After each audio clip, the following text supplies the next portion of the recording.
or some shit like that. I'm like, oh, they stealing. Like, it's basically a pre-show question. Like, they ask a question, the guy answers it, and then they go into the intro, and then they start the show. Not intro, They've been stealing for a minute, dog. They've been stealing for a minute. All of them have. Like, for real. It's a big fact. Ain't nothing wrong with borrowing ideas. You might all borrow I gotta say is a couple run these checks. You don't want to do all that. Run these checks there. Hey, you gotta goddamn. Give credit. Say Exactly. where you got it from. Shoot. Pay me an exposure. I saw this tweet and it asked, have you ever been approached while you were out by somebody who just like, oh, I follow you on Twitter? Has that ever happened to you?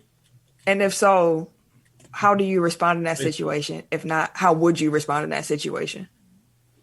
The closest I had was, do you do a podcast?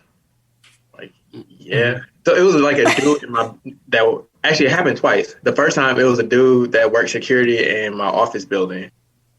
I'm like, yeah. Like, oh yeah, it's pretty good. I'm like, thanks. But I'm like trying to figure out like how he made the connection because like, I mean, I guess we got pictures up, but still. And the other one, like, I guess he went to school with the mail, so he listened to the show. So shout out to y'all if y'all still listen. It ain't happened in a minute, but at first, yeah, that shit used to be random as fuck.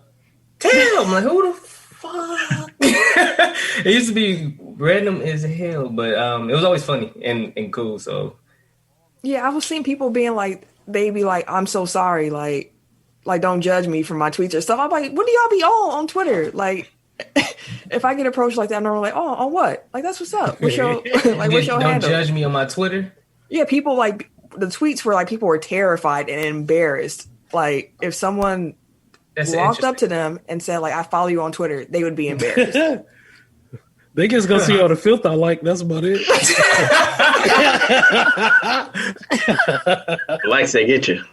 Yeah, so that's about it. Like I was trying to figure out like when I started following random people because Twitter had started like putting like tweets on the timeline. I'm like, I didn't ask for this. Oh yeah, that was wild. I was like, I'm seeing stuff I didn't need to see. Like, that's supposed to be private. Publicly private. That's what that's supposed to be. But yeah, let's get into the show.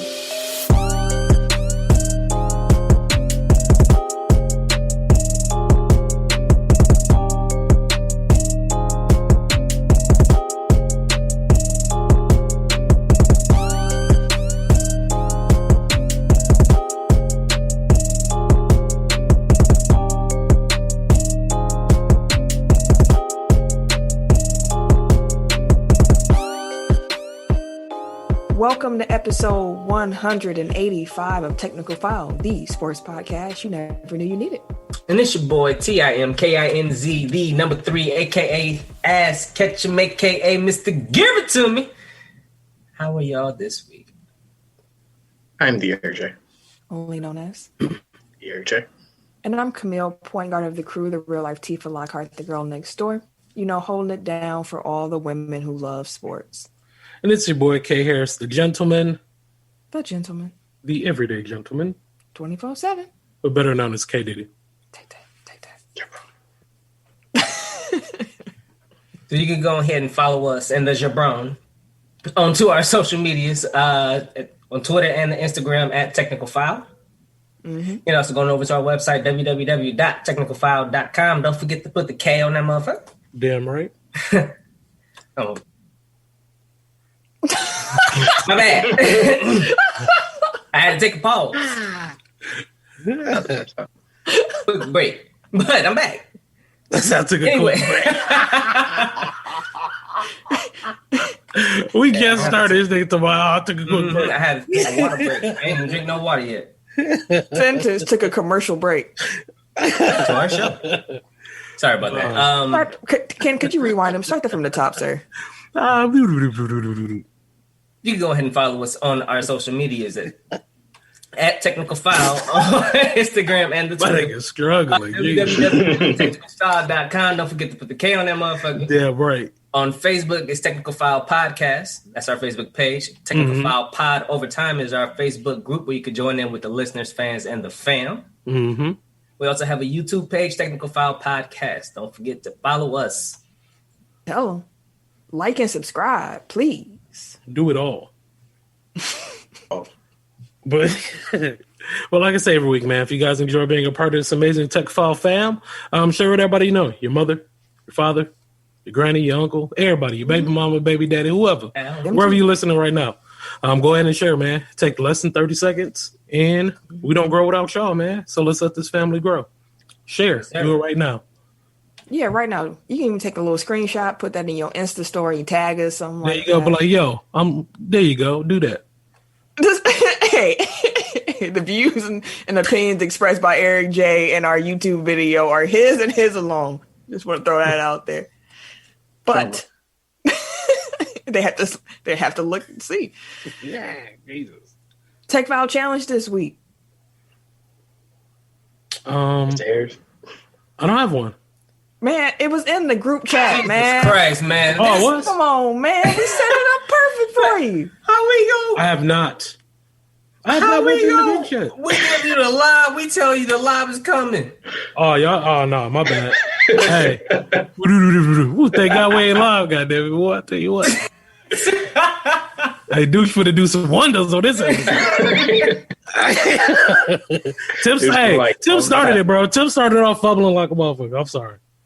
You gonna blame it on Tim? Blame it on somebody, goddammit. Yourself, my nigga. What the fuck? No, nigga, you started it, nigga. That shit trickled down. Anywho, Tech File Challenge for the week. Throwing the lob again. He stared at that motherfucker. He watched his cell. Like he was Carlton watching that motherfucker too. Nigga, I threw it off the backboard and he was... I'm going back to the group to see where it's at, goddammit. Drop a black business. Yeah. It's Black History Month. Show black owned business a little bit of love. Tell us your favorites. Restaurants, labels, brands. I don't know. Tech companies, I don't care. Like whatever it is, if it's owned by black people, shout them out. Butters, candles. Oh, yeah, absolutely. I love it. Incense. Whatever y'all got out there, let us know. Always remember, man, it's a beautiful day to be black. Now if it's a illegal activity, I mean, I wouldn't popularize that on the internet, but to each his own. I won't support that one. We talking about legal, like a business, a legal business. Hey, something, people need clientele.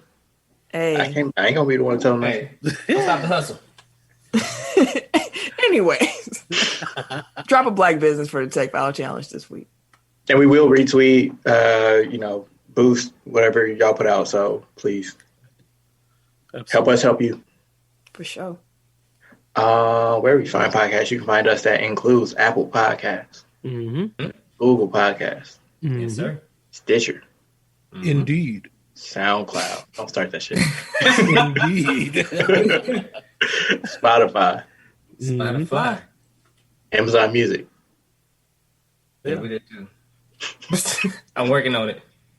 You've been working on this for a while, man. Man, y'all killed me, man. It was like one of those inspirational flares that just got put out and like stepped on and shit. And it's like that it needed to be stepped on, my nigga. Can I go back there? Hey, you got 2 weeks.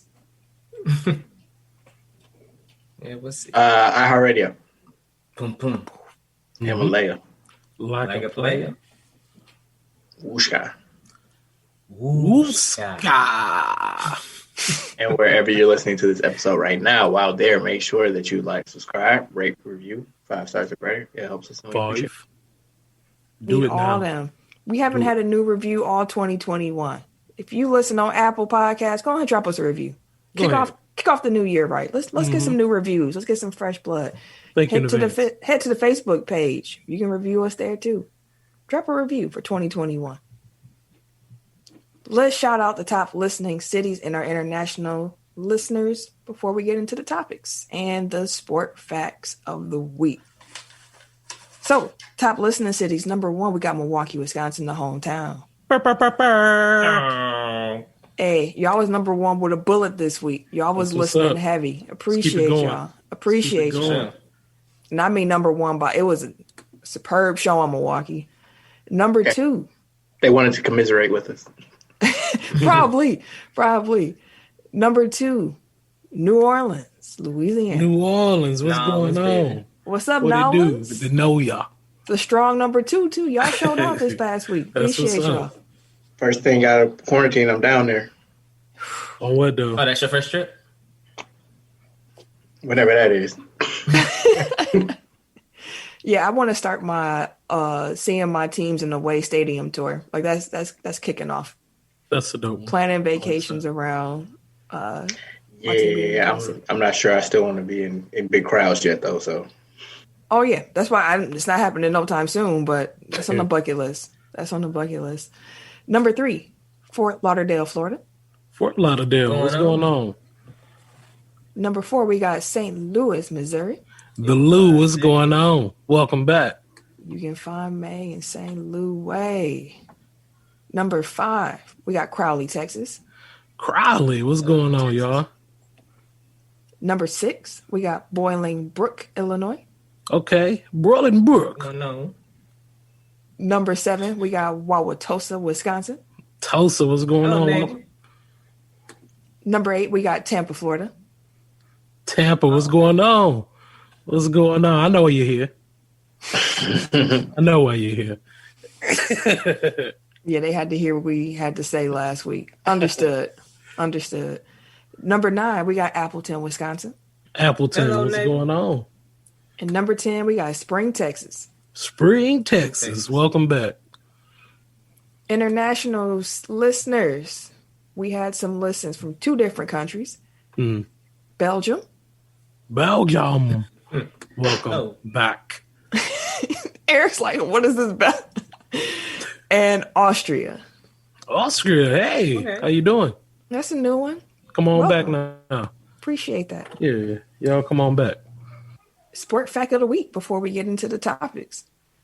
on this day in 1912, so was that 100 and Man, don't make me do math right now. Yeah, don't give me the 109 years line. ago. 102?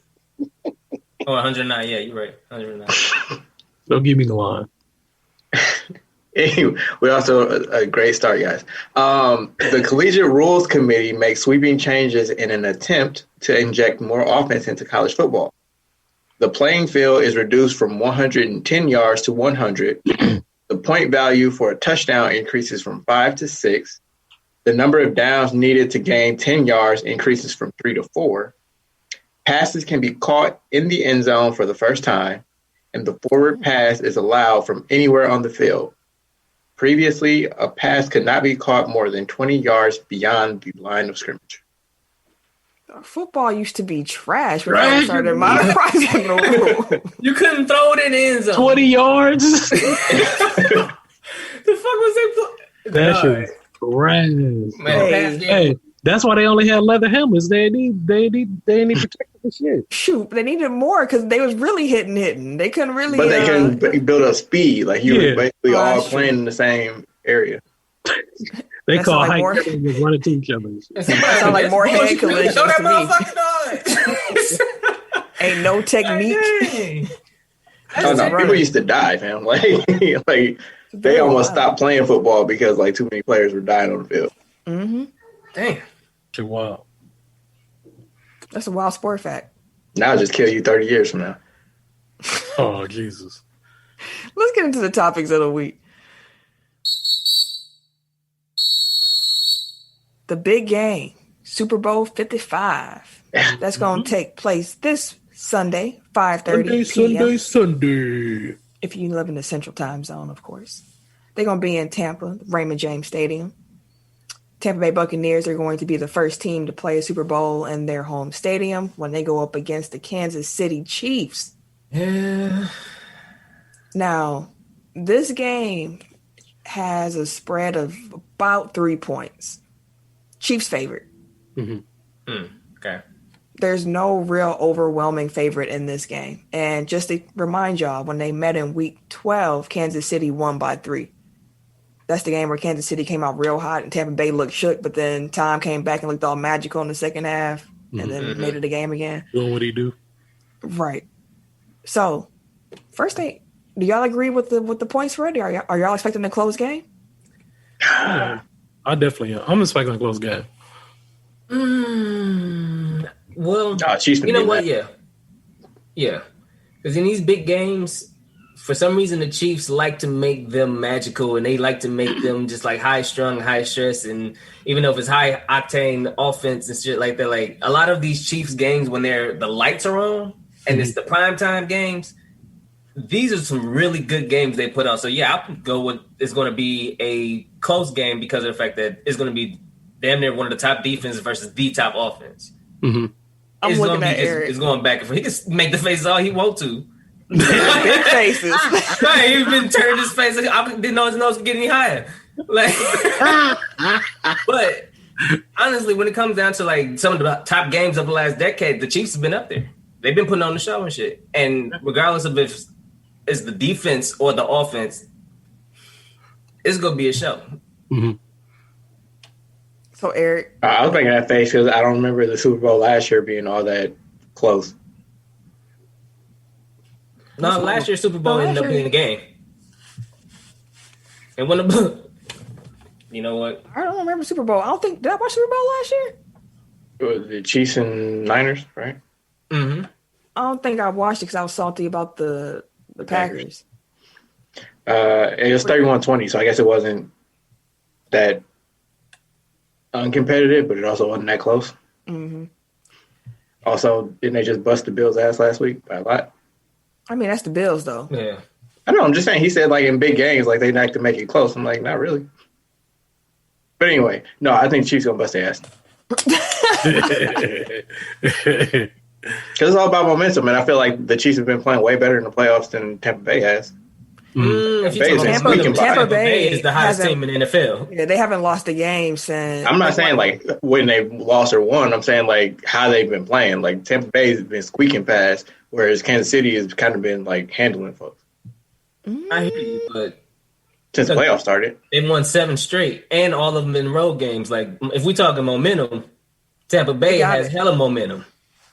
Regardless, like momentum. I'm not talking about like who's won the most amount of games. I'm saying like how have they been winning? Like again, like one play goes the other way. Like Tampa Bay's out in round 2 or whatever it was.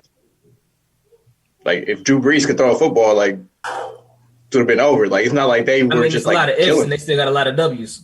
So regardless, they've been winning and they've been the hottest. I mean, I get what you're trying to differentiate between blowout wins and. I mean, I'm saying like with the Bucks, they bust people's ass, but then it's like, but it doesn't matter like if it comes down to the last second possession or like if a team has just been like blowing people out. Like I'll put it like this: the Buccaneers have won their last 7 games, and here are the scores. We'll go like this: Minnesota 26-14, Atlanta 31-27, Detroit 47-7.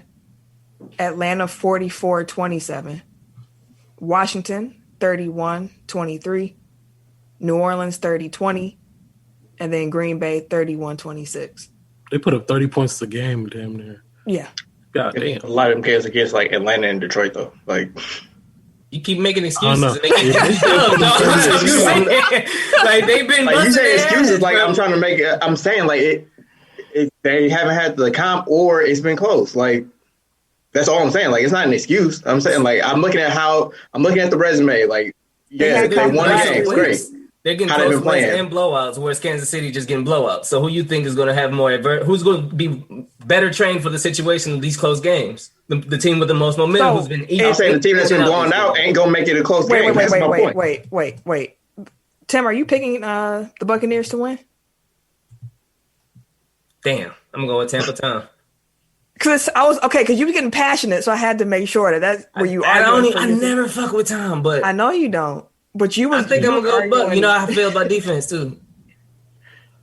Yeah, but it almost felt like the Raiders. Not the Raiders. Raiders Bucks Super Bowl. Top defense, top offense. even though it's not the number one, they're like number 8. But Yeah, I was like, but still, they are a top 10 defense. You can't take that away from them. We went from top defense to top 10 defense. Okay.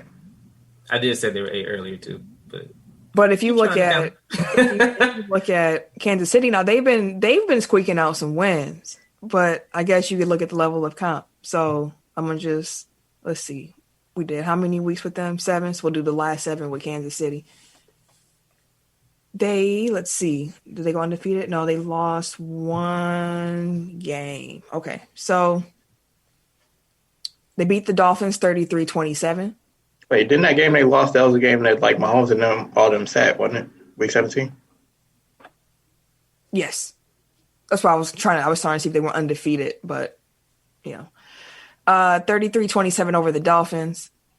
Next week, 32-29 over the Saints. Then they beat the Falcons 17-14. Then then they lost to the Chargers 38-21. As Eric mentioned, they sat. Came up against the Browns, won that 22-17. Against the Bills, they won 38-24. So it's like they playing up and down to their competition, up into the blowouts. Yeah, like Tampa Bay has been the hot. Like they've been hotter than Kansas City has. But I don't want to bet against Pat Mahomes, but then he's like, I don't want to bet against Tom Brady. Like, who do you? Yeah. And they'll be I'm giving the home team the advantage too. I have no idea. I have no idea, but my gut is telling me to actually go with Tom Brady. Plus they beat us, so ain't no reason for us. Hey, listen, we lost to the champs. Nah, fam. That's how I always feel. What? No, That's you know what? No, I'm going State Farm. I always feel that way. If we lost we lost to the champ shit. Nobody else was beating them niggas either. No, I'm going to. No, I'm tired of losing to the champions. Yeah, bro. Don't make me feel no bit better. It's a sad story for Wisconsin, man. Tired of losing, period. Ken, who did you have in the big game? I'm actually going to go Tampa Bay. Okay. Really? I hope it's a close game. Mm-hmm. I hope it's a great. I'm expecting a great Super Bowl. Yeah, I really want it to be a good game. I just want to really enjoy it and want everybody to just ball out and let the best team win for real. I need a good game. Mm-hmm. Yeah. Are y'all looking forward to seeing the weekend at halftime?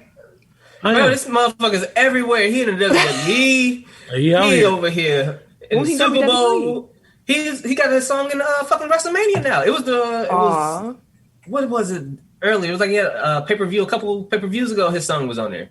I'm like, bro, this motherfucker's everywhere. Man, that commercial they have to promote the Super Bowl where everybody's humming, and then he pull up. I was like, dang. I hate this commercial because it's such a catchy commercial. Like I hate this commercial. I wonder how much old weekend we gonna get, or is he gonna be straight pop star weekend? He might just be flashing lights. Or blinding lights, I'm sorry. Looking forward more to the halftime show than the game. So yes. I'm looking forward to the whole show. Let me just go ahead and be entertained on my Sunday. Exactly. That's what I'm on. So y'all know Relly B, where the money reside, where the money reside, where the money reside. He got a Super Bowl commercial, so make sure y'all looking out for that. Oh, for real? Yeah, he said it on Twitter that he got a Super Bowl. Oh, that's what's up. He out here. I was like, okay. He out here. Last thing on Super Bowl before we move on. The NFL is actually selling cutouts to fans for $100 a pop. So you could have a cardboard cutout of yourself in the audience at the Super Bowl for $100. Oh, they trying to get money that everywhere. All the proceeds from this will go to the sale of super benefit charity supported by the NFL Foundation. So the NFL will not actually profit from the sale of these cutouts. The only way that I would do it is if it was branding purposes. So I'll be on there with all tech file stuff. And they said you can't do that. Oh, see, there ain't no purpose in that. Yeah, they said no commercial advertising. Yeah, you can only wear NFL stuff, nothing political. And they have the discretion to be like, nope, you can't wear that.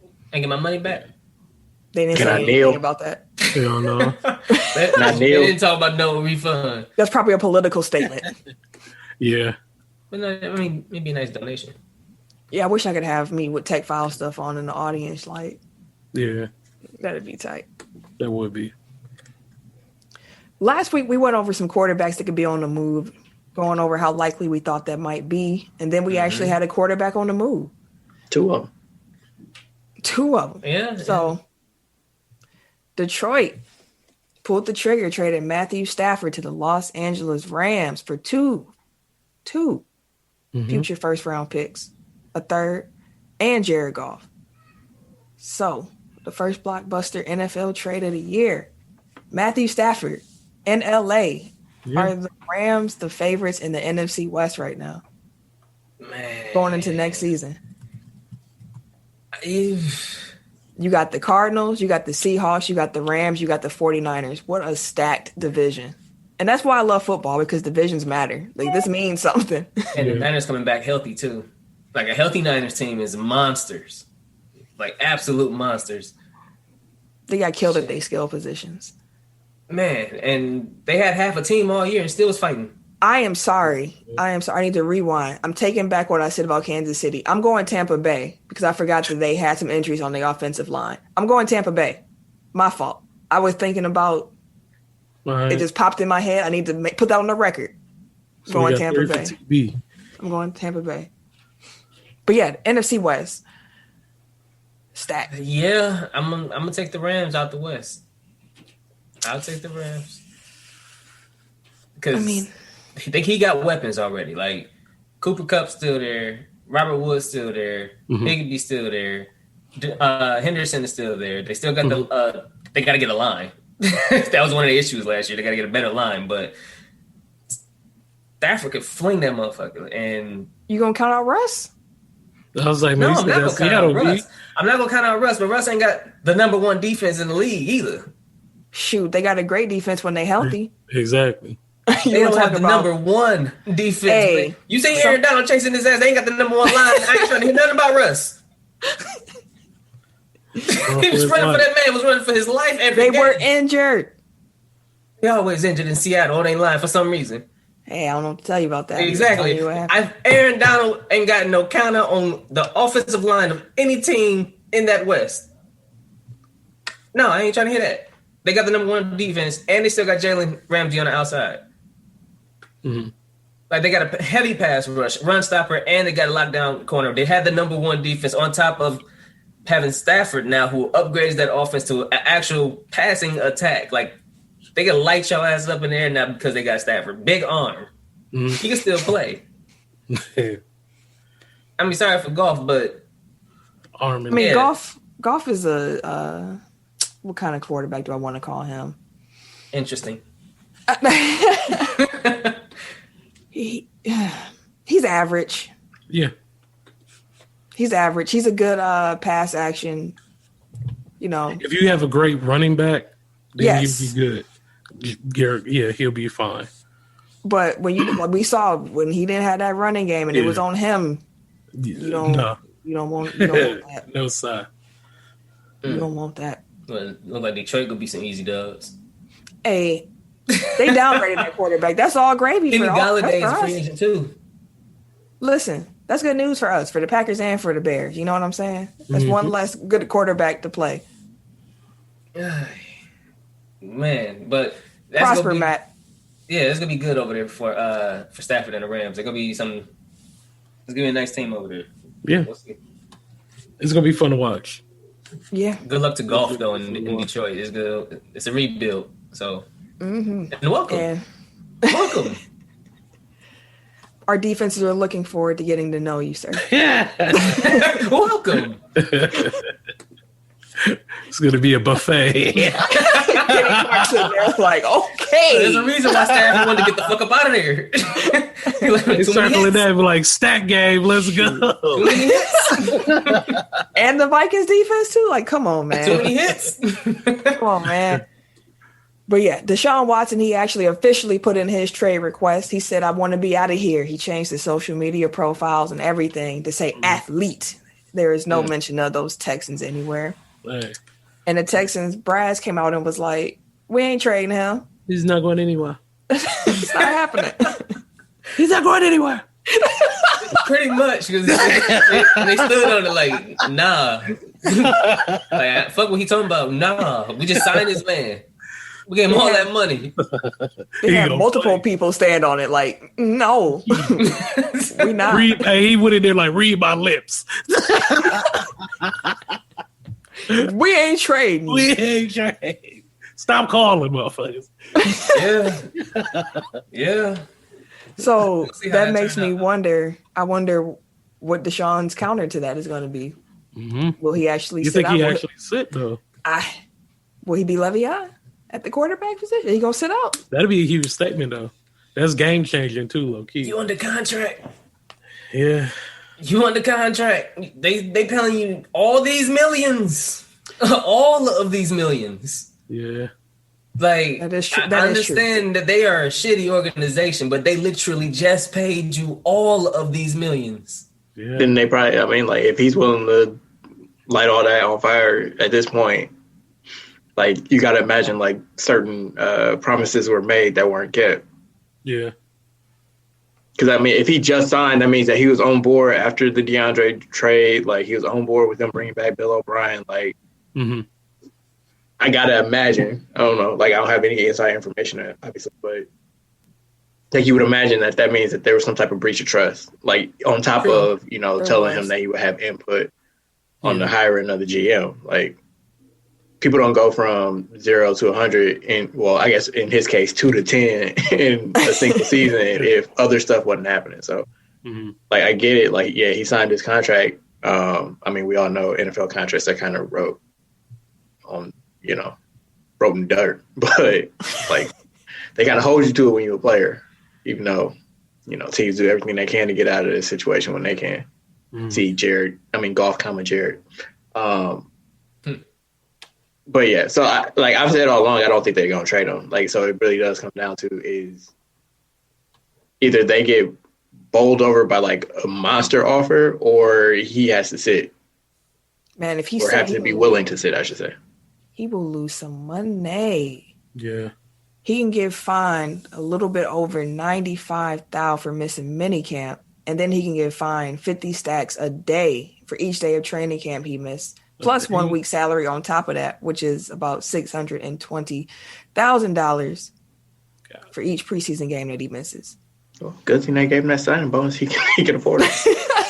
Hey, good point. Get my money up front. What y'all talking about? Broke boys? But we'll see how that goes. I'm interested to see what his next move is. We spent a lot of time talking about the different options over the last couple of weeks, so I'm interested in seeing how it unfolds. He gonna come back to camp overweight like James Harden did. We can't put this out James. Pull James and get out of there. He would definitely get hurt. No, they wouldn't throw him out there like that. We'll see how this turns out. Shoot, they might be spiteful. Like you said, we pay you all these billions. You gonna be on that field. Fat or not. Better get on the good foot. Big Ben, he mentioned that he wants to come back for his 18th season. And Steelers owner was like, look, if you want to come back, we're going to have to agree on a discount. Because you nigga, you tripping. You can't make that much money. But Big Ben was pretty much like, I don't care about my pay at all. Like, I just want to play. So it sounds like Big Ben is going to be back in Pittsburgh.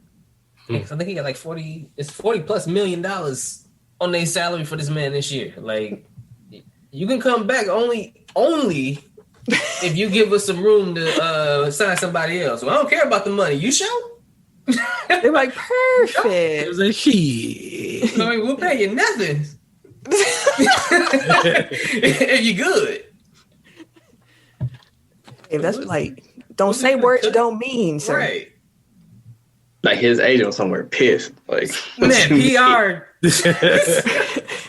They flipping desks and shit. Mad as a mug. Like, no. The way all they leverage. Why? Quickly. And that's with every team. Like, even if the Pittsburgh ends up cutting them, like every other team will be like, oh, you want to pay for free, do you? I wonder how Pittsburgh fans are feeling. Like, I wonder if they were excited when they saw that he was coming back, or if they were like, oh, It's a lot of quarterbacks though. Like this would be a good time if he was going, for them to go in another direction. It's a good summer for it. Yeah, it's like the best summer The to summer do it. for it. Yeah, Quarterback carousel for real, man. Plenty of quarterbacks out here. Yeah, that's true. But I mean, they did sign what's his name, Haskins. So I'm guessing they're gonna use him as a. Yeah. I don't know. See what he can We do. have a lightly used Jordan Love, if you know. Lightly used. Very lightly used. Condition near new. So the Los Angeles Sparks, they're losing some key pieces. So WNBA free agency is going on. There's been a few moves, but we're going to talk about what the Sparks did because Ken has a root interest in the Sparks, and also the fact that Candace Parker is leaving the Sparks and going to the Sky is a humongous deal. Yeah. So in addition to them losing Candace Parker, though, they also lost Chelsea Gray, who went to the Aces. Mm-hmm. I blame Derek Fisher. I just want to say that first and foremost. Oh, yeah. I absolutely agree. Like, I know Candace Parker is from Chicago. That was part of the reason she wanted to go back home, in her career amongst family and friends, which can't blame her for that. Mm-hmm. But I just wonder if she liked her coach more in Los Angeles. Would she have stayed? I believe she would have. I strongly believe that. Derek Fisher is not a good coach. And then they give him more power. Yeah, they did. So it's like, what exactly are you doing right now? Like, he's not proving himself to be anything. And y'all giving this man more power. Like, I forgot they gave him more power. Yeah. Like, what the fuck is going on here now? Like, yeah, it doesn't make sense. That's why I was like, it's all him. That's the reason why she left. So you gonna still be a Sparks fan? Or are you gonna hop off the wagon? What's up? No, I'm still. I ain't gonna jump off. I'm okay, gonna jump over to Chicago. Brett Bay for a little bit till she gone. So I'm gonna do a little back and forth. Put some mileage in. Put some travel mileage in. Man, stay having two teams in every league. Man, nobody. Chill up. You up to like 3 or 4 in the NBA at this point. You said what? In the NBA? Mm. What's your NBA teams? The Lakers all day. Couple of them. And the Lakers. And Charlotte. And you Charlotte. I want to see the Bucks do good because that's the home team. Like, I don't give a damn about hedging all your bets. He threw us off the wagon quick. He said, I don't know about no Bucks. What? I ain't worried about them niggas. All right. So, Major League Baseball out here throwing out proposals. Yeah, so my bad. The Major League Baseball has thrown out a 154 game proposal for the upcoming season and an expanded postseason. But the MLBPA rejected it because they were more so like they wouldn't exchange a DH for an expanded season. Plus, there wasn't any guarantees that they were going to pay him for 162 games, even though it was 154. Because they were like, oh, yeah, as long as we pay the full 154. But that's not accounting for any delays, any cancellations, or anything like that. And they're like, bro, y'all still not guaranteeing our money. So, nah, we good. We'll be at training camp on time, like we said we would. And we'll see y'all later. We'll talk about this later. So, it'll be interesting how these negotiations still go between them because they still got to get the bubble stuff together. They barely scraped through last year. So it's gonna be quite interesting to see what happens. Players ain't trying to do 2 a days, 3 a days no more. Not again. Shoot, that's why they didn't want the season too. They like, y'all got a couple more back to backs in this 154 with the season starting a month later, and we ain't. You ain't putting me through that again.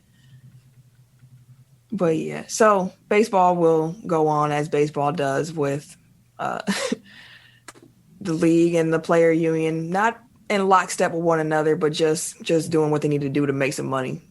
They just putting up with each other for the for the check.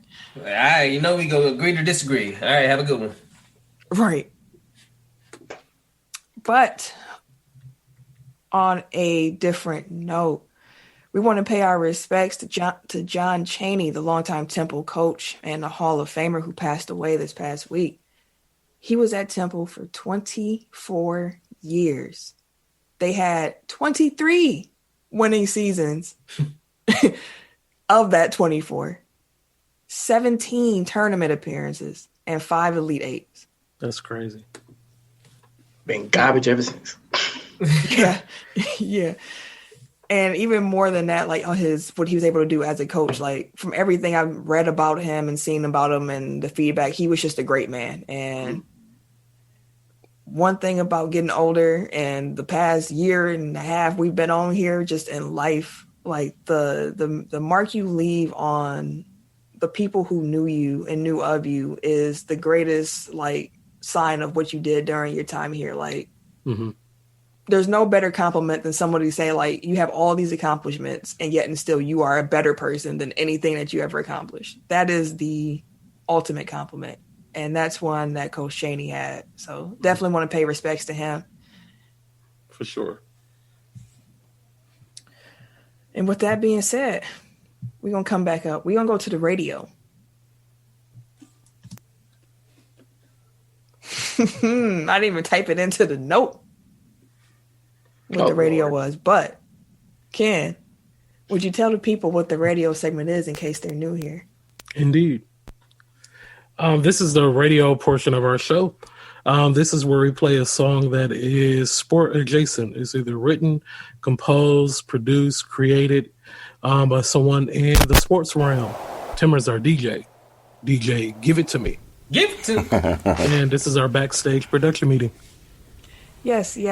So, fellas, this week's song, because of the Super Bowl, I wanted to try to find an athlete who's going to be in the game, and I landed on Big Chest. Big Chest Brown. You had LaShawn right there. Oh, shit. Yes. You had Shady right there. Big Chest. Oh, I did have Shady, but he's been on his best behavior. Hey, AB had an album come out last year. I mean, Shady. Yeah. I mean, Shady took off a whole season in his prime to make that album. That is. Can you imagine the prime of your career and you stop to be like, I need to go into album mode? That's funny. What? That's funny as fuck. That is. Album mode. Like you excelling and your stars going up. Skirt, hold on. So now we know what Deshaun gonna be doing next season. Deshaun. Hey, he gonna be spitting. He gonna have hella bars. J. Cole. He gonna get Arian Foster on the track too, man. It's gonna be a Texans diss. They're gonna have a diss track against the Texans. We're gonna have to bring Arian Foster back because I used to like some of his tracks. We can bring some Arian Foster back for sure. We can do that next week. But this week we doing ABTNT. Big Chess. TNT. So right. Tim, do you want to cue Dooch in when the music should start, or do you want to get your talk on as the music is playing? You can let the music play, and then I'll yap a little. Alrighty then. Well, Cam, would you count us down to go live on air, please? 5, 4, 3, 2, 1. WTZK Radio 69.9 FM, where 69 is fine. Play that shit on TNT. WTECK Radio 69.9, where 69 is fine. It's your DJ, give it to me. We got AB, Big Chest, TNT. Lost the word. I don't know what to think about this.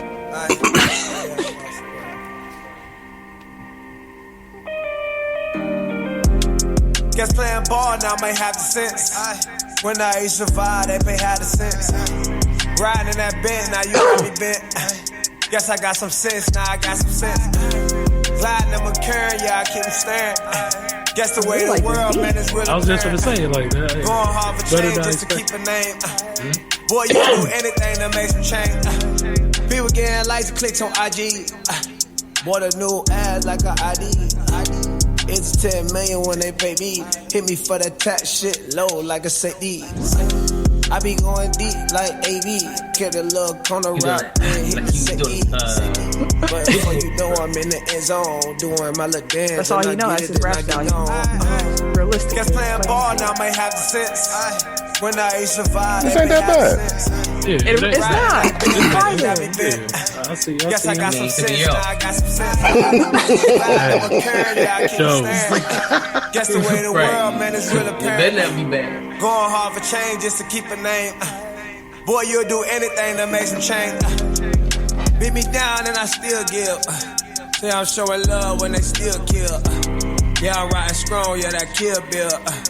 I don't care for his voice too much, but like given how it sounds, I'ma move the decimals equivalent. Actually, like it. Riding in that Chevy, yeah, it's heaven sent. I'ma drop the top when I'm hella bent. It take a lot to make big decisions. Even right or wrong, girl, you still forgive it. Girl, the part of life, just keep on living. Money ain't no pressure, it's just how you spend it.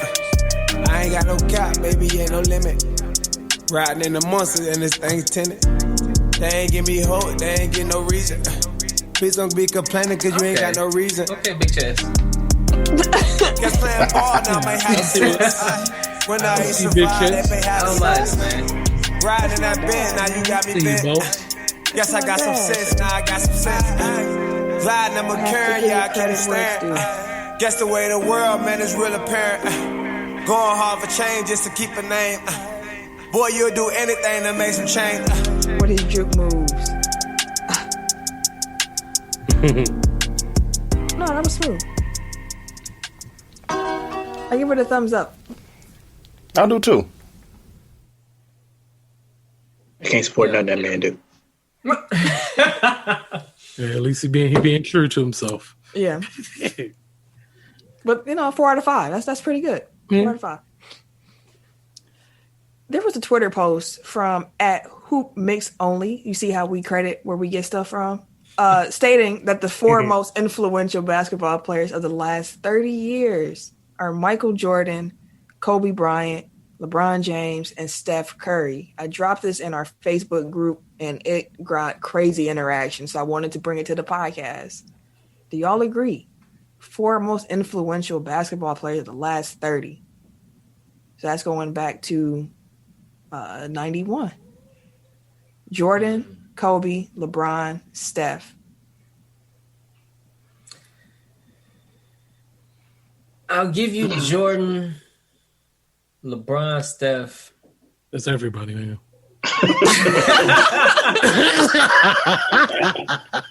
No, because I mean, all of you. You agree, nigga. It's simple as that. No, because I mean, like, I wrote the swag, man. Like, he really did. Iverson I feel like has to be considered top 4 most influential basketball players of the last 30. Like, for real. Like, he literally changed. Cool as a bitch, bro. There was a dress code because of Iverson. He brought hip hop to the league. Like, yeah. So Yeah, like that's the thing. I don't know who to then take off. Like that's the problem. it's like I think if it was a ranking, like it would be Jordan, Iverson 1, 2, but then spots 3 and 4, I have no idea because they're all pretty much equal. Like Steph Curry's impact on like youth basketball and I mean pro basketball too, but like think about like all the kids that he's like inspiring now to just like shoot a bunch of long range threes. Like that's some shit we're gonna see for like the next 25, 30 years, you know what I mean? Like same way that people have been doing like and one moves for forever because like Iverson brought that type of shit to the NBA. Like man, like LaMelo, I think of LaMelo Ball every time I think of Steph Curry. I think of him when he was in high school calling this shot out. Like this is like because he works like too. You know what I mean? And they're in the league now. Like these are dudes who Curry molded. Like you can see the the game, how it translated. You see Dame, he even stretched out his 3-point range because he saw how effective of a shot it was. Like he changed basketball. Yeah. And it's like LeBron is so one of one, like nobody can really replicate like what he does on the court. But I do think that he brought a little bit more versatility and efficiency, like when it was lacking. And like his off the court stuff is like super influential. So yeah, like crazy though. Like that counts too. True. And in addition to the fact how he changed player movement in the league, like he also changed something. It might not be something that people want to be like excited about, but I mean, he sparked it. I feel like he ushered in the era of the point forward. Like there was a lot of people who wanted to. Marcus Johnson have a problem with you right now, brother. I mean, but was it a thing at the time? Is what I'm saying. I mean, like you've had like Scotty, you had Grant Hill, like those are guys that ran the team essentially from the point guard, from the wing, forward position. Yeah, forward position. I mean, Magic Johnson was kind of like he was a point guard, but he's like a big point Man, guard. that motherfucker was big as hell. Yeah, Hey, he be cooking. essentially what LeBron is. Man, Whenever I see Magic in 2K, I'm like, dang, this nigga he be cook. cooking. Cook. He can do everything, and He he's be 6'8". cooking. He just be. I'm looking at these guys who want to have the counters to the LeBrons and the Stephs, like the long, rangy defenders, and like it was more of a thing. Like the Bucks, we thought we tried to put a whole team around rangy, stretchy, big defenders who can run. Like I feel like, and those were guys that they more so brought in to counter the guys like LeBron, and then you have. That was more so a counter to the Steph. That's when everybody defense was like, we got to try to play smaller and switch. That's how you beat the Warriors. Switch. And we wouldn't count them big as hell. The Bucks. Let's not talk about what the Bucks used to be doing. We don't need to go down that rabbit hole. Just to kind of finish this off though, like, and then like you have Kobe, who like his mentality, like his dedication to the craft, like his, put the team on my back and do everything myself, like that. Also inspire, like for better or for worse, like that inspired a whole bunch of people too. Like, look at how many dudes are like Kobe dudes essentially in the NBA now. Like, you have Giannis, you have Jason Tatum, you have like Westbrook, like those type of like competitors are like they draw a direct line from Kobe and like idolize them growing up. So it's like, I think that trying to pick 4 from that group of 5 is impossible. Almost. So I'm gonna fudge it. I'm gonna say it's 5. Like, that's the Mount Rushmore. We just gonna have 5 faces on that mug. We're gonna have to carve Ivo in on that mug. Like, nah, you can't take any of them 5 out because the 5 of them actually do tell you the whole story of the NBA over the last 30 years. Yeah. Yep. The 5 of them. Which too bad for Kevin Durant. It is. He's gonna be one always of second best. Yeah. I mean, he's MVP. Like he's always like the second guy. Like he's never like the like even his MVP. Like people are still saying LeBron was better. Yeah, LeBron should have. We all know LeBron could have won for like a decade straight. Right, but people get voter fatigue and all that stuff. So the decision made people feel bad. So this is big news if you watch, your local basketball team on your Fox, whatever regional network you listen to. So here we have Fox Wisconsin. So Fox Sports Wisconsin is being rebranded by Sinclair, and they're going to be known as Bailey Sports. Bally? Even worse. So Bally paid Sinclair $85 million over the next 10 years for the name and rights of it.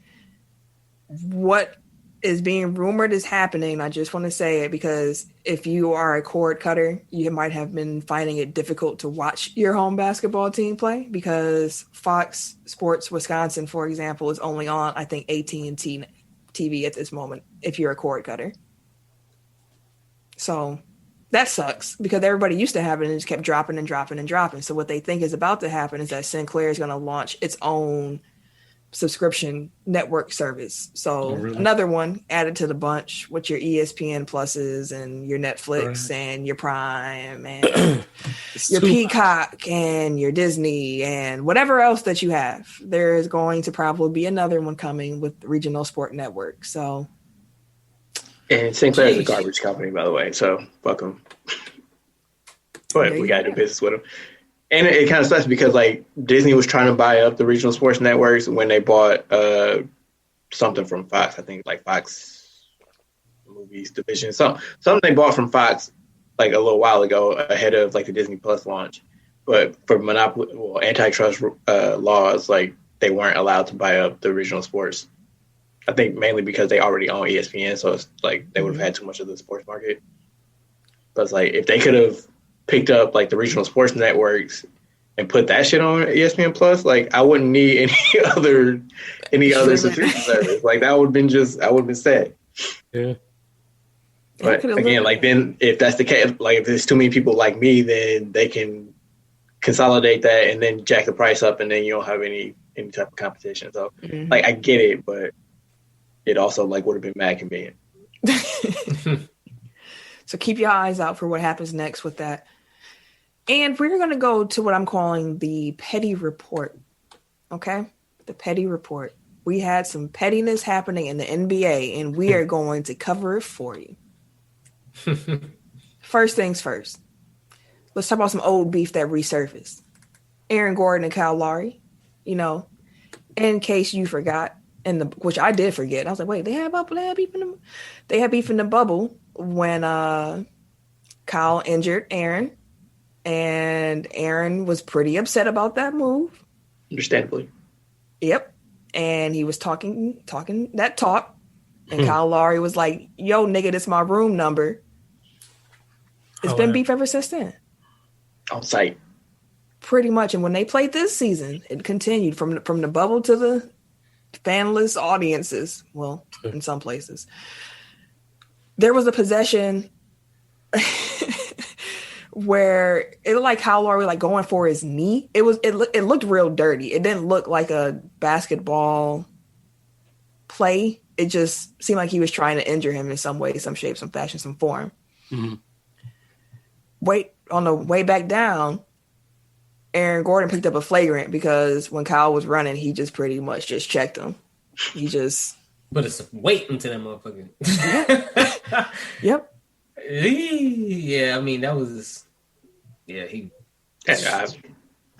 I had no problem with that. Like, if the referees aren't going to step in and, you know, do their jobs, like, sometimes you got to take matters into your own hands. And Kyle Lowry is a habitual line stepper, too. So, like, I mean, like, he cold clocked Dante DiVincenzo, like, the game before that when they played the Bucks. Yeah, he did. Yeah. His face was big red. And then he's, like, laughing after, like, he white. Of course his face going to be red. And I don't mean the soda. No. Do they still make those? Big Reds. Big Reds. Right at the corner stuff. I'm gonna have to if y'all ever see a Big Red, like let me know where it's at. Drop a pin. Yeah, drop a pin. Let me know where that's at. This nigga raising the roof. Hell no. Who raising the roof? I'm watching the Texas game. This nigga hit a 3 against the Texas. I'll be laughing every time because hey, you brought raising the roof back, man. Hey, man, brought it back. And then the other petty report story this week. Mm-hmm. The Pistons were playing the Warriors, okay? And during that game, they had Klay Thompson as like a sideline reporter. So they had him all set up with the broadcast, and he was reporter Klay. They did this last season when he was hurt. He really didn't want to do it this season, but he said when he walked out and saw that they had all this stuff set up for him, he was like, well, I guess I should do it. And, you know. Guilt at that man. Pretty much. I stepped in that room, sir. I should have right in it, motherfucker. It was right by the bench, so it was, you know, it was. Do you see what we've done for you? We got you this whole banner. You see this banner? I mean, I guess we could take it down, but you know, like this is so many man hours. This guy came and left his pregnant wife at home to set this up for you. I mean, okay, I'll let him know. So he, you know, he was doing his thing on that or whatever. The game ended. It got a little chippy. Pistons player Rodney Magruder, he walked over to the Warriors bench. He had a couple words for a couple people, you know, woo, woo, woo, yang, yang, yang, whatever, whatever, whatever. And since Klay was on the sideline reporting, you know, they were like, Klay, like, what's going on down there? Could you fill us in? And on live television, Klay Thompson just decided to throw a couple shots at Rodney Magruder because I guess he didn't appreciate how Rodney rolled up on his teammate. So I'm going to just let y'all listen to the clip because Klay.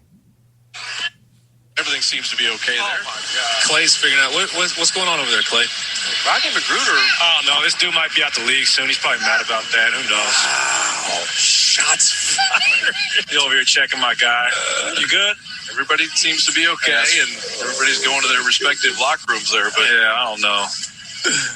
No. So that will end it right there. But that's savage. 5 over Warriors. Here trying to start something like he's a good player or something. It's like, bro, easy. Get out of here. You might be sorry. All right, we're done. Easy. We're done.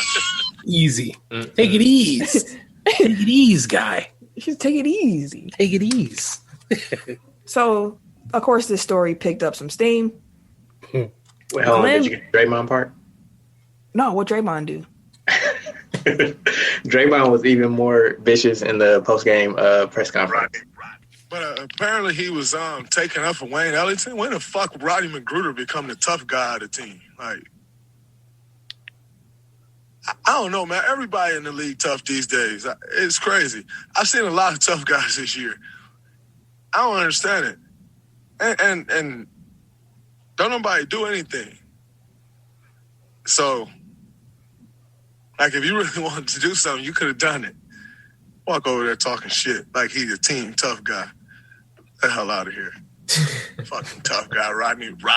Tough guy. Also, I'm rocking with Juan T.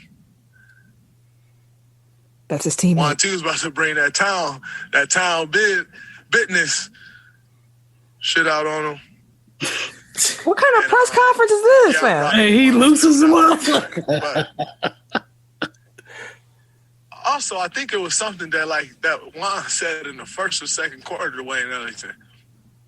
You ain't got nothing better to do that you still thinking about something from the first or second quarter when you weren't in the game. So apparently, Wayne Ellington must have went over to the bench. I guess he went and told Rodney McGruder because he hadn't been in the game. Yeah. I don't know, man. There's too many tough guys in this league these days for me. But I know ain't nobody scared of no damn Rodney McGruder. Damn, bro. He ain't shit no dude. Rodney McGruder. He's like, Rodney. Rodney. Fuck out of here. Wild. Oh, snap. Again, I love it. Disrespecting this man all out and out in the public. He ain't got the right to get mad. Hey, Rodney better step out. Step right. You better watch out. He could have had Twitter figures. That's what he should have had. Speaking of, Glenn Big Baby Davis, he had some Instagram fingers, and underneath a comment about this story, he said, saying ish like that, I see why he stayed hurt. Karma, with a facepalm emoji. And everybody was like, dang, you have to talk about him getting like, they talking about on court, like this is just trash talking. You talking about him being injured? You trash. So Clay responded on his Instagram story, and he was like, quote, dang, big baby, this what we on now? I can't wait till I see you on the court next year. I'm calling ISO every time. Probably get 40 in the quarter with big fella chasing me around. Laughing emoji, end quote. Now, do y'all think Clay said that full well knowing that there ain't no chance that Big Baby Davis is going to be on the court next season? You talking about the big three? Like, or Drew League, one of them. Maybe man, if you see him in a Drew League, he really will drop 40 on him in a quarter. Like that's not an exaggeration. That will happen. That's wild. That's wild shit to watch the man drop 40 points on you in a quarter. I could see it happen. He could do it. No, yeah. What was this record? 63 and a half? Or 63 in the third? You said 63 in the third. I was like, Clay never did that. What was Clay's? His was in the half, wasn't it? Clay he has a record for most points in a quarter. I think it's like 33 or something like that. And his 3-pointer record. What do you got? What, 14 in the game? Some wild stuff, bro. Like, just you can't do nothing about it. When he get hot, 37 points in the quarter. 37 in the quarter in a professional basketball game. Y'all talking about pickup. And you can't do nothing about it. Nothing. He gonna come up the court and he call ISO on you. You can't. He gonna hit 40. That's terrible. It's cold at the same time. I can't wait to see Clay back. I need Clay healthy. And that's something that he was saying while he was getting interviewed, just saying like, I plan to be playing for a long time and I don't want to just rush back. So I need to listen to what they're saying so I can make sure that my career is as long as it's just a blip in it. So that's fair. Keep getting better soon, Clay. Y'all know that's my strange NBA crush. I still don't quite understand it. But I thought it was Iguodala. Or is it both? No, it was Clay. Iggy was just the arms, but I never had a crush on Iggy. I just liked his body. You know, she like Clay when he was in Harry Potter and Tires. Called that man a butterface. Hell no, Butterface. Hey. Oh shit. Hey. Hilarious. Anyways, NBA injuries. All right, so we have a couple of them, sadly. One, Celtics, Marcus Smart has a grade 1 strain of his left calf, and he will be out about 2 to 3 weeks. James Wiseman on the Warriors, he has a wrist sprain, and he'll be reevaluated next week. And Magic's Aaron Gordon, speaking of which, has a severe ankle sprain and will be out 4 to 6 weeks. So we wish these fellas the best in speedy recovery. Orlando just can't stay healthy, man. Man. They You should think have he's there traded. after the trade deadline? Look, they should have tried to trade Gordon before he just sprained his ankle. Yeah. I mean, he's still gonna have trade value because they know what Aaron Gordon can do. But I mean, I think he'll probably be great as a number 3 on like a nice team. 3. I was say he's number 3 on Orlando. That's what I'm already. saying. Like, which is wild to think about. Yeah, considering the potential initially and all of that. No, he would definitely be a plus player, I think, on a winning team. But But that's the Yeah, issue.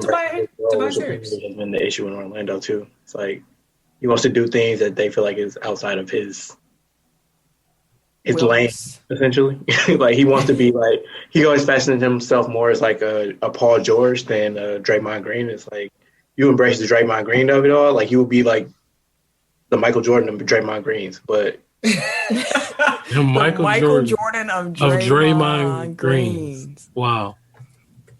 That's wild. That And might be the if- title. If that's the title and it's a picture of Yes. Aaron Gordon, people are gonna be like, "What are y'all What the talking about?" If you could reach your potential, young man, someone let Aaron Gordon. No, I'm playing. Don't let Aaron Gordon know that. We don't love them like that.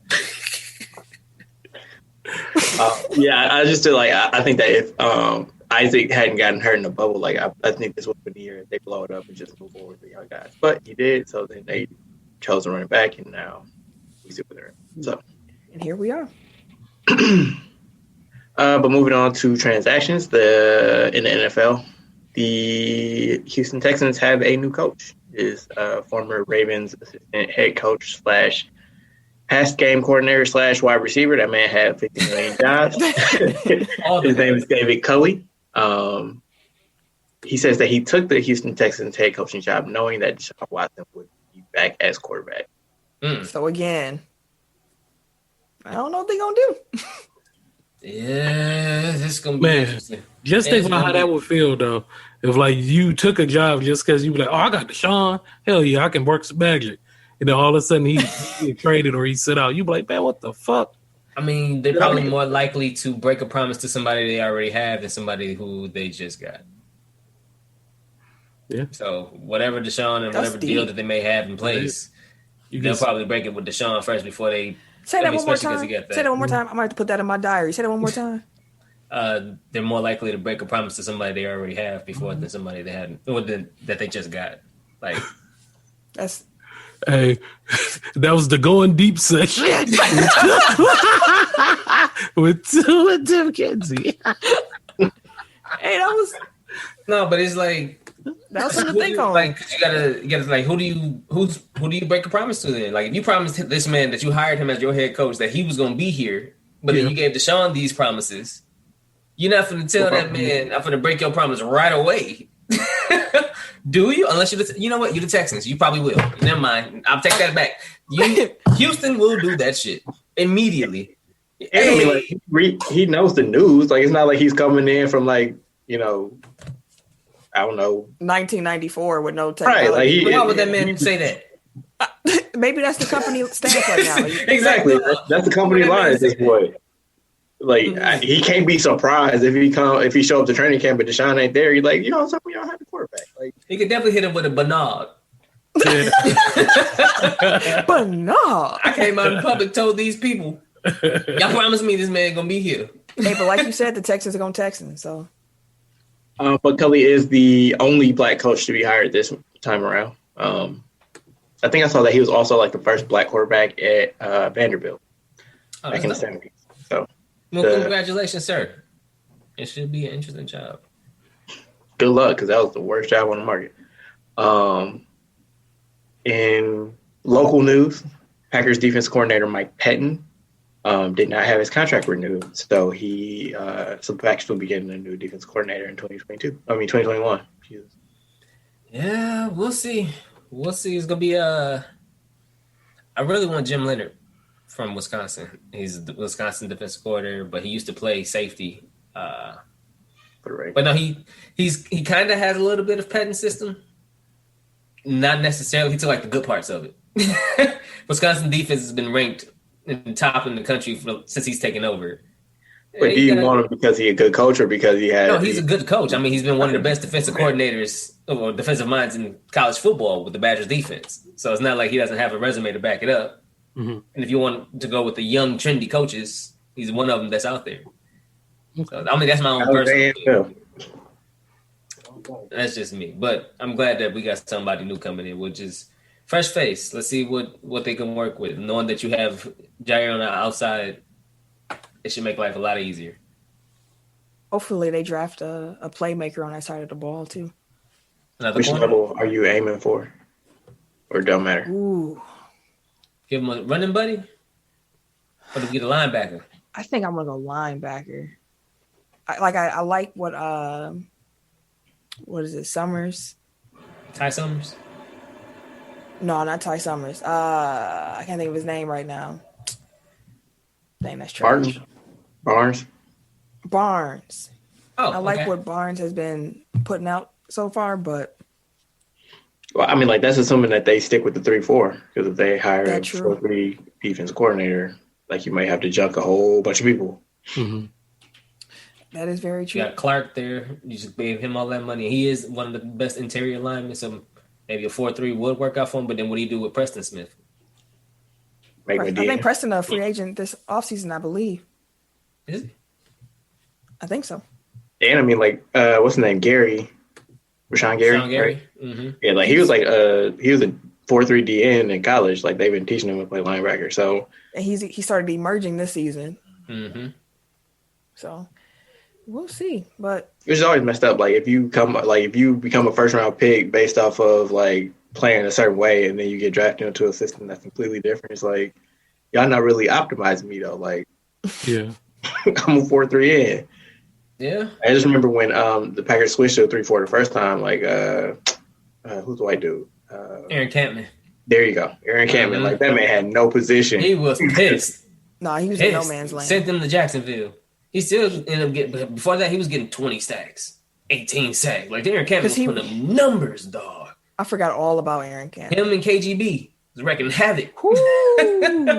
Fast ass defensive ends. They was chasing the man. Them. Yeah, Aaron Campman was putting up monster numbers. Then we went to a 3-4, and he was like, "What's this standing up shit?" I don't want to do this. We sent him to Jacksonville, and he still put up a couple seasons after that with some numbers, but it wasn't the same as Green Bay. Man, he was cold for a little bit. So in trash ass news, former Seattle Seahawks offensive tackle Chad Wheeler was waived by the team last week after he was formally charged following his arrest on suspicion of felony assault / domestic violence.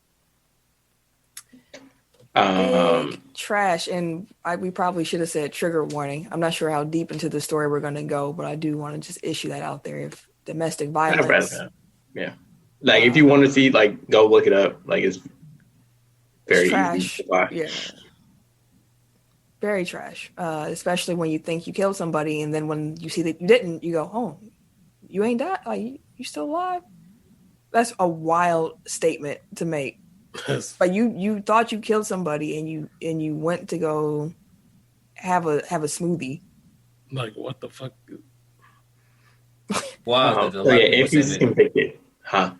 I said it was wild that a lot of people were saying that it wasn't getting any attention initially until. I mean, I didn't know about it until after we recorded, and it had happened before we recorded last week, and I had heard nothing, absolute zero of this story. And that's what a lot of people were saying. But if it was a black player, it would have been plastered everywhere.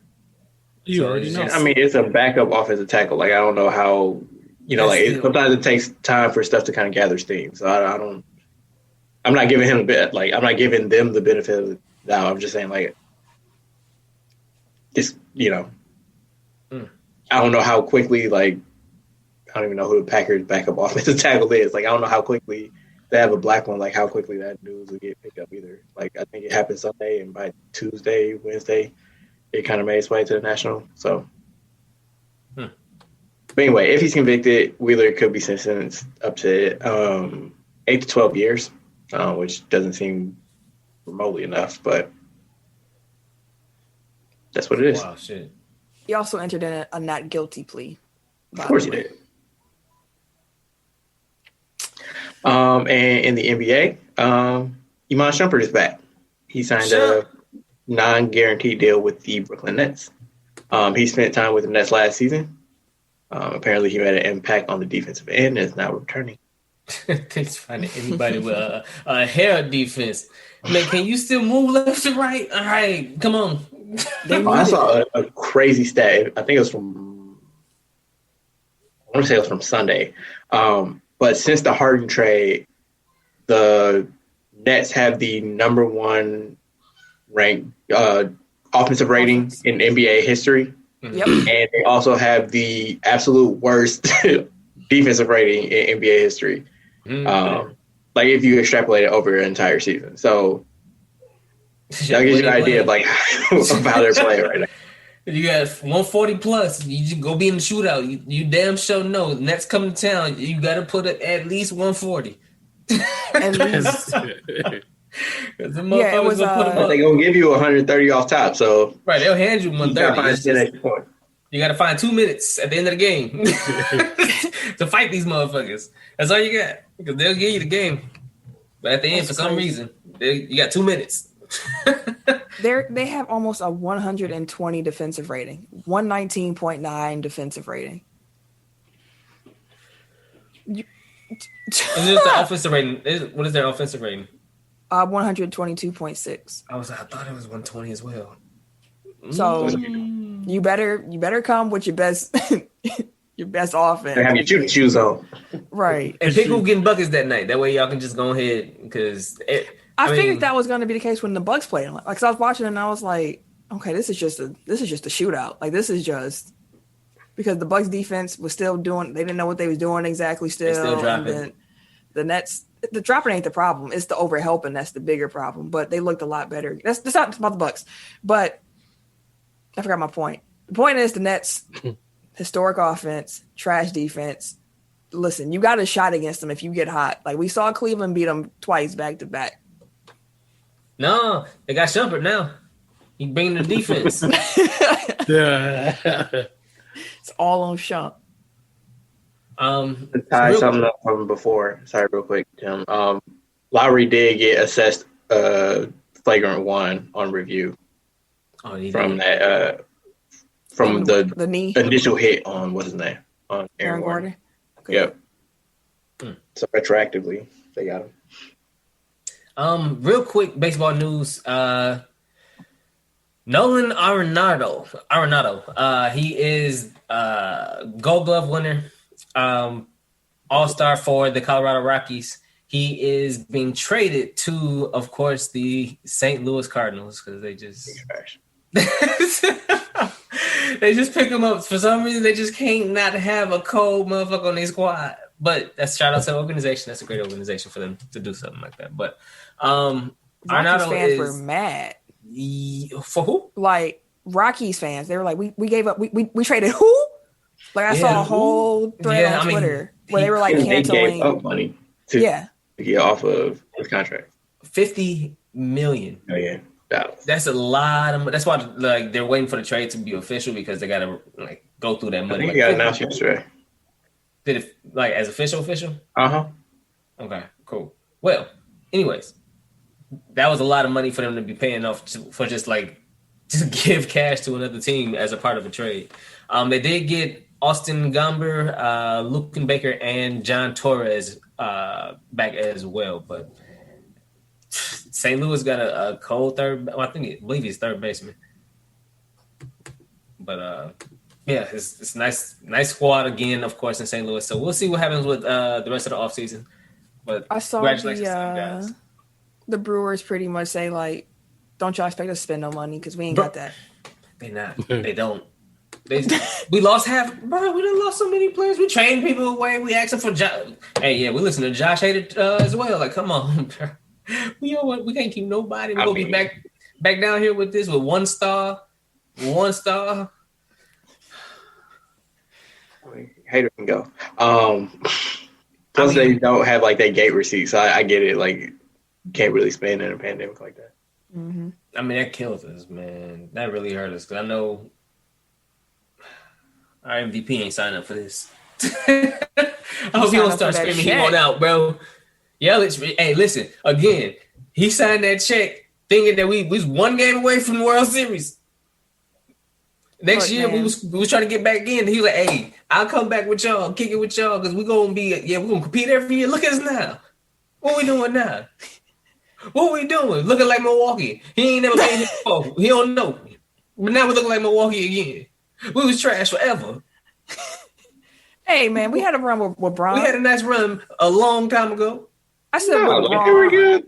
Like, essentially, like, they were down for like 2 or 3 years, like, before dude got there, but before that, like, they had a nice little run with Prince and Braun. Like, Ben Sheets was that long ago. Ben Sheets was cold, bro. That was Ricky Weeks, a decade ago. Corey Hart, JJ Hardy. Like, they had a squad. What you talking about? That was over a decade. Luke Roy. Okay. Bill Hall. I remember them squads. Like I said, they had like 2 down years, and then they got Yelich, and then they came back up. We wasn't cold. We wasn't contenders like that. We had a year or two. We had a year or two where we were legitimate contenders. I mean, the Brewers have only been in the playoffs a handful of times. We hit the playoffs that we was going to actually win. Honestly. That year, what was it? Except for the year that we had went to the NLCS. Or they had Greinke, like they had squads. What you talking about? That year. Other than that. Multiple years. If you think so. If you think so. I'm pulling up their stats. It don't even matter. We know that they were trash forever. We know that they were trash forever. Y'all can dispute me. Y'all can dispute me about 3 years. As an adult, me for 3. As an adult, like they've been always considered, decent good. Like they weren't trash as I've been an adult. Again, trash is an overstatement. Again, I said when we hit the playoffs, how confident in you were we winning? How many times? Majority of the time we got to the playoffs, we was like, we'll be happy wherever we get to. Not this year because I knew that wasn't about to be nothing. Most of the time, the year before, and then I give you 3 years. The year where dang, what was that? 08? No, 09? 2010? Somewhere in there. You still arguing me about 3 years. We can talk about a whole nother 30, 40, 50. Come on now, man. I said as an adult. I wasn't an adult before that. I said the Brewers. I said we know Milwaukee has been bad for a while, which was the initial. But they haven't been bad for a while at this point. At this point in 2021, they haven't been bad for a while. They've been good for a while at this point. They've been all right for a while. Like in the last 10 seasons, which is cuts off in 2011. Let's move on because that's the last 10 years. But let's move on. I'm only 31. That's fine. Let's move on. What happened with the Red Sox? Yeah, he ended up retiring. He used to play for the Red Sox. He is a legend. He has won 3 World Series with Boston. He had a lot of injuries in his career, but even in the limited time that he did play, he was phenomenal. I remember Dustin Pedroia as well. So congrats, sir, on your career and good luck in your retirement. FC Barcelona. So this is a crazy story. So FC Barcelona plans on taking legal action against Spanish newspaper El Mundo after it leaked details of the 555 million euro, which is 673 million American dollar contract that Lionel Messi signed in 2017. Now, mind you, the reason why this is an issue is because only 4 people had the contract. Nobody else had the contract. That's why nobody really knew the details about how much he really signed. When he re-signed with Barcelona, they just said, he had re-upped on like a 4-5 year deal.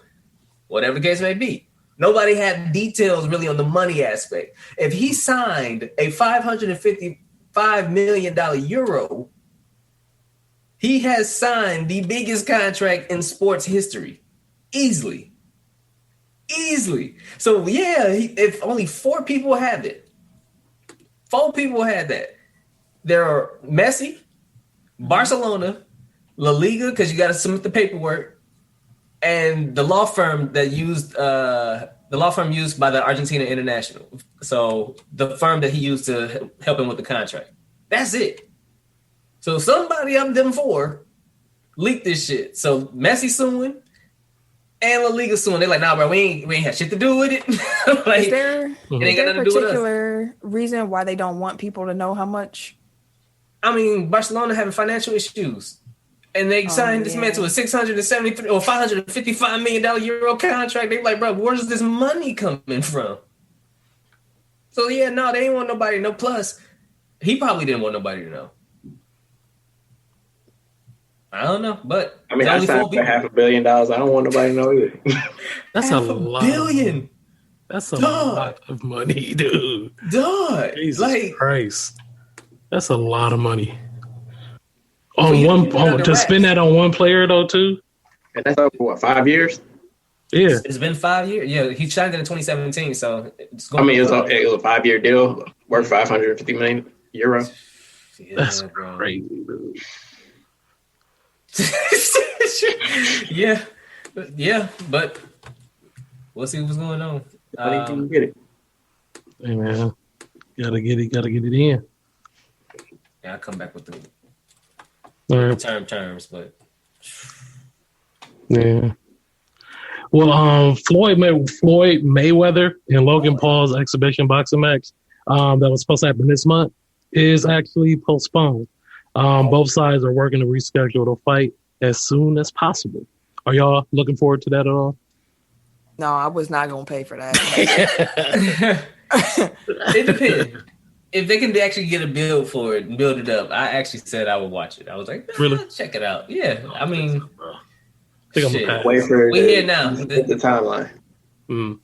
Floyd Mayweather boxing doesn't excite. Like, if he loses, sign me up for the next Tyson fight. Where's the next Tyson fight? That's we're talking about old fighters coming back. Where's Tyson? Tyson, where you at? Floyd, I'm good. I am good on you, sir. Hey, Holyfield said he come back. I mean, I guess that Mike Tyson's comp, we don't have too many options in his age range. So yeah. But I would have checked it out. We'll just see. Like I said, if they can build it back up, then yeah, I'll definitely give it a onesie twosie. Nah, hard pass for me. But the Australian Open kicks off on Monday, February 8th. The Australian Open will allow up to 30,000 fans per day with no mask requirements. At this time, Australia doesn't have any COVID cases at all. Can you imagine? 30,000 people. That's scary to even think about right now. Ain't it? Like, real talk. Like, that's terrifying, dude. For us, but for them, they have 0 cases. 30,000. They did what the fuck they were supposed to do and moved on. And they kept doing it too. Like, anytime they would get like 2 cases, like shit shuts down in that area. Like, they weren't playing the game. Yeah. And it's 2021. 2020 is behind them. You know why? Because they can kick it at stadiums and shit.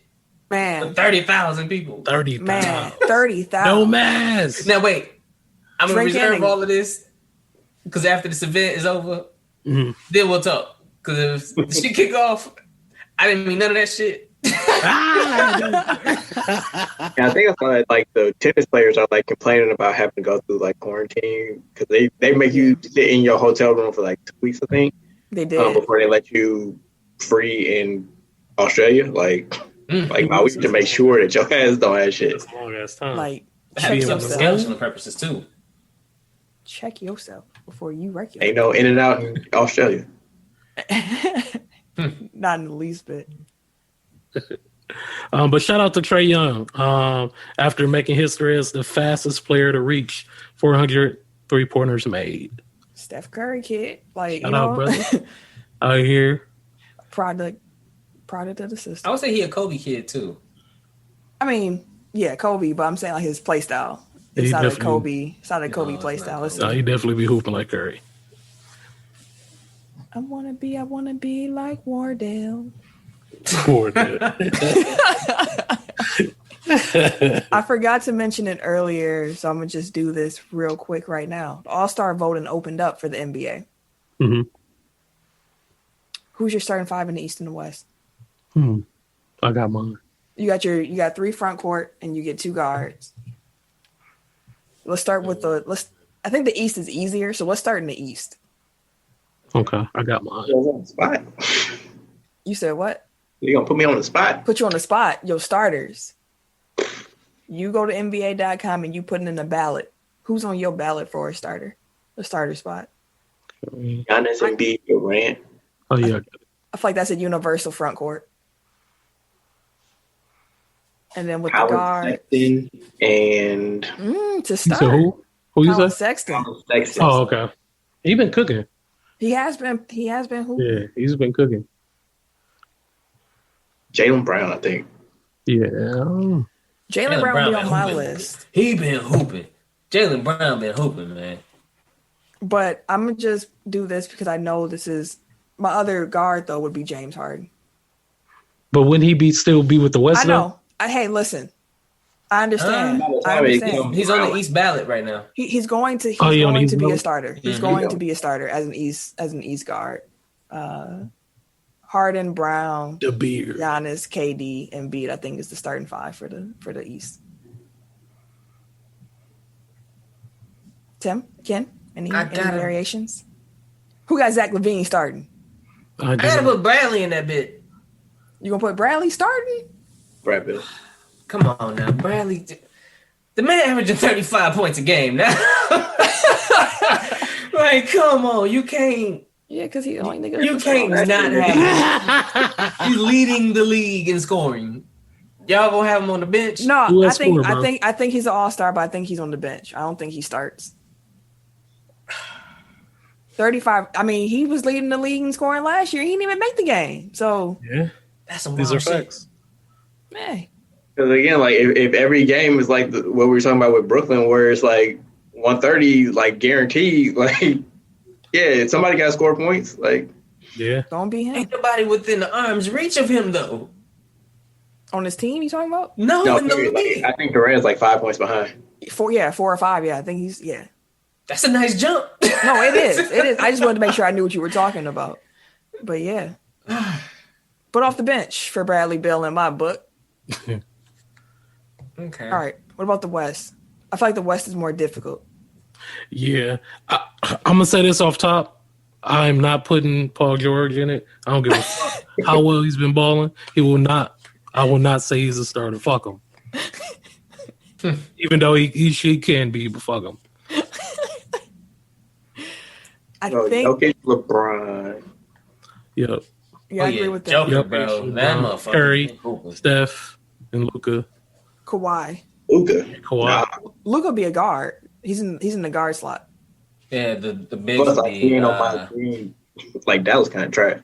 They are, but he also almost. I mean, it's a numbers argument. He's almost averaging a triple dub. I can Like, see him. the I Wait, can if see it's a him numbers starting. argument, put Bill in. Huh? If it's a numbers argument, put Bill in. That's what I'm saying. Like I don't have Bill in either. Like just because you put up numbers don't mean that it's contributing to winning. I'm just saying, I think he has a stronger case to start than Bradley Beal does because the Mavericks, even though they're struggling, have been doing better than the Wizards have. Yeah. Like the Wizards have been bad, like bad. So like, I'm just saying, I'm not saying right now that Luka has my vote, but I'm saying like a starting guard, I could see it being Luka. I agree with the front court, LeBron, Jokic. I would have Kawhi in there too. I didn't realize that he was putting together a 50-40-90 season. Like, No, Kawhi been hooping, and he's still been playing defense. of course, because that's Kawhi. Yeah, That's robot Kawhi. dude. Like, dude is just unreal right now. Like, shit, it's just... Also, I agree with Ken saying Steph. Like I think that's definitely a guard. Yeah. Talking about losing teams. No, I'm playing. But no, my guards would be Steph and Dang. How do y'all feel about Donovan? Bench for sure? I think he makes it. He makes it. I think I might have Donovan over Dame at this point. Because I'm like, Donovan and Utah was hooping. Like we split here, like both of them are having great seasons. And Utah's team success has been a little bit better. A It lot has been better. Utah's number 2 in the West. Just won 11 straight. The last 10, they're 9-1. Oh, because they just won 11 straight. They just lost the other day to Denver, I think. Yeah, like, and Donovan has been a huge reason why. But, That's why I'm like, yeah. Donovan could. Donovan, Luka, Steph, Dame. And it depends. The fan is interesting to see what the fans do because they get half of the starter vote. So we shall see. But blow the whistle time. All right, now that's enough out of you. You know what? Tee his ass up. All right, so my blow the whistle is on Juliana Carlos, I think her name is. Courtside Karen. Courtside Karen. Courtside Karen. She got a nickname quick. So for those that aren't aware, she was sitting courtside, which I didn't know we were doing at this point, but we'll get to that. She's sitting courtside at the Atlanta Lakers game. Was that Monday night? Apparently, she and her husband were heckling LeBron. He had some choice words for her. She had some choice words back. And LeBron was like, all right, get them out of here. And they ended up getting each other. And like now she keeps releasing videos on the internet, like shit talking LeBron and cussing him out and talking about. I only told him I was gonna fuck him up. I don't know why he got me kicked out. He's so fragile and all this other shit. Like, sit your dusty. I was. You see, she just came back and said sorry. He definitely came back and was like, "Oops, I might have said too much." I mean, you know, bro, they were sauced, bro. They was drunk as hell, bro. Yeah. Like, sit your drunk ass down and enjoy this game. First of all, put your mask back on. You talking shit. And that's what she said. She was like what are you doing? I shouldn't have put my mask down. Like, bro, you shouldn't have been sitting courtside for one. The Hawks said that the court side was still 30 feet away from the players. I was like, it's in Atlanta though. Like, Atlanta been open for shit for the year, motherfucker. Atlanta been open. They the only place that hadn't been affected by the shit. So it seems until you look at the numbers. Exactly. Like they are overwhelmed. Like they have no ICU beds, or at least they're nearing that point. Like weeks ago. Yeah. So that brings me to my point too. Like, why are we doing courtside seats at games during the pandemic? Like, it's just wild. Don't make sense. I don't care how far away they are. Like, don't make sense. They still got to walk through the same general area that the players are in. Like. The referees was right in her face, yo. She don't got no mask. Right. Like, she a terrorist at this point. Like, what the fuck is gonna get her the fuck out of here? Hey, I'm not mad at it. Like, Jesus. But yeah. And like now, just today, both the Bucks and the Suns have announced that they're going to be letting fans into the stadiums. Bucks are at 25% capacity. I didn't see what 25% capacity. People can't wait to get in there either, boy. They can't already saw my face. Oh, we're going to the game. We have to game. No. They out here feeding. Give it to me. Got any more of them bucks? They out here feeding. Got any more of them tickets, man? Need some tickets. Like the pandemic is worse than it's ever been, and y'all opening up everything, trying to send kids back to school. Like, I mean, yeah, I see money that. is like, leaking. What y'all doing? Yeah, and people stir crazy. People willing to take the risk, which is the craziest part. Why the government needs to be saving people from themselves. Like, exactly. The more stuff you open, the more stuff people gonna do. But you can't do that in America because America is all about freedom, individuality, capitalism. Yeah, but look at Australia lapping your dumbasses. Listen, out here catching all the ticket sales. America, I'm not saying it to you. I know that y'all understand. Oh, shoot. My light went out. You gotta go.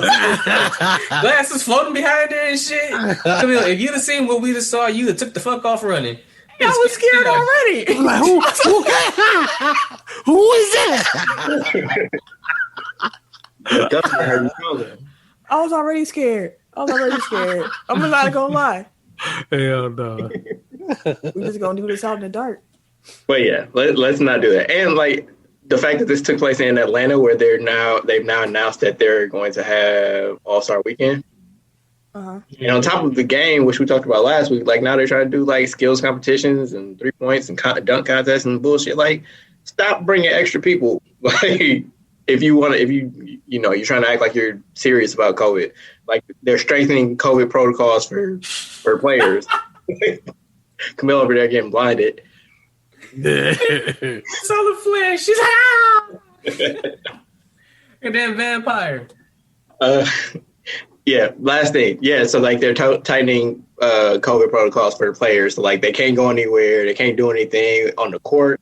Like after the game, like they're putting security at half court to make sure that they don't intermingle, even though they just got done playing a basketball game against each other. Mm-hmm. Like now they're making them wear the N95 mask instead of like regular. Like you're doing all this stuff like for the players, but then like you're putting them in dangerous situations and unnecessary situations. Like maybe let them all go home for All-Star break.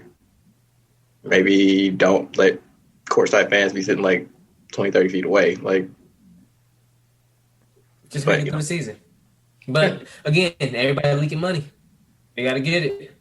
Everybody. And people willing to spend it. You can't wait to spend money. That's crazy. That's crazy. That's America, though. We in month 12 of a damn pandemic and no end in sight. Nope. I miss my friends, fam. Ditto. Y'all kids gonna be grown by the time I see them again. Big as hell, bro. They can be out here like, hey, what you doing? Having full conversation like last time, you were a newborn. I don't understand this. And strangers like, who the fuck? Right. The kid gonna be looking up like, I ain't you a strange person. Right. It's a shame. But yeah, blow the whistle on courtside Karen and the NBA putting the dollar before the moral obligation of protecting the people. Take top 5 time. 5, 4, 3, 2, 1. Tech Top 5. Last week's Tech Top 5 was top Kobe rivalries. Ken won the poll last week. Shout out to you, sir. Shout out. Thank you. This week, since we lost Coach John Chaney and we recently also lost John Thompson, we are going to do the best Black basketball coaches. So we're going to pay some respect to some coaching giants. Mm-hmm. Tim, what's your top 5? Just run through real quick. We got Mr. John Chaney, number 5. Number 4, I got Clarence Gaines. Number 3, I got Sir Doc Rivers. 2, I got John Thompson, and number 1, I have KC Jones. A lot of love for KC Jones, eh? Man's coaching career was, he got 12 rings and 4 of them from coaching. Them Celtics. They were good. He got 2 as an assistant coach and he got 2 as a head coach. But yeah, he got 12. He still. I'm like, damn. I'm like, you still kept winning. Like yeah. That man was a winner. It's interesting that Pat Riley was considered like one of the greatest coaches ever for like what they did in the 80s with LA, whereas Casey Jones is on the other side of that, and like he gets no credit whatsoever. It was the players. Like it was just Larry Bird and Kevin McHale and Red Auerbach was the one to put the team together. So, obviously all the white men that, anyway. Let me stop. So at 5, I got Nolan Richardson, Arkansas. 4, Lenny Wilkins, all-time winningest coach, or at least he was. 3, Casey Jones. 2, Doc Rivers. 1, John Thompson. It was funny. I forgot about Lenny Wilkins till I was talking to my uncle, and I was like, "Dang, I almost forgot about Lenny." I did. Like, his forehead was huge. Just to hold all that knowledge. He had. Why did parents tell you that when you was a kid? It's because you got all that knowledge in your head. That's all. Trying to make you feel good. You gotta find ways to lie to your children to make them feel better about themselves. My list number 5, I got Casey Jones. 4, I got Lenny Wilkins. 3, I got John Chaney. 2, I got Doc Rivers, and then 1, I got John Thompson. Mm-hmm. John Thompson's just so cold for like just what he did for the culture. Like his coaching was great, but like what he did at Georgetown of all places, like Yep. Yeah. Yep. And then the whole story with the drug dealer. I love that story. How he told the drug dealer, like, he said he wasn't as abrasive as the reports came off as being, but he did have that conversation with him, like, you need to stay away from my players. And I respect that. Yeah. Look out for you guys. Got to.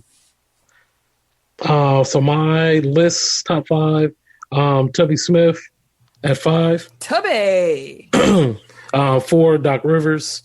3, Lenny Wilkins. 2, John Chaney. Number 1, John Thompson. And there you have it. And with that,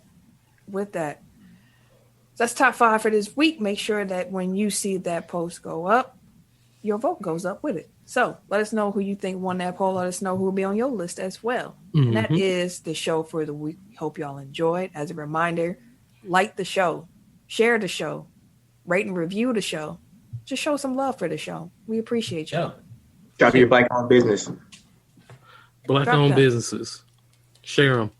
If you would like to follow me on social media, you can catch me. Wait a minute. On Twitter,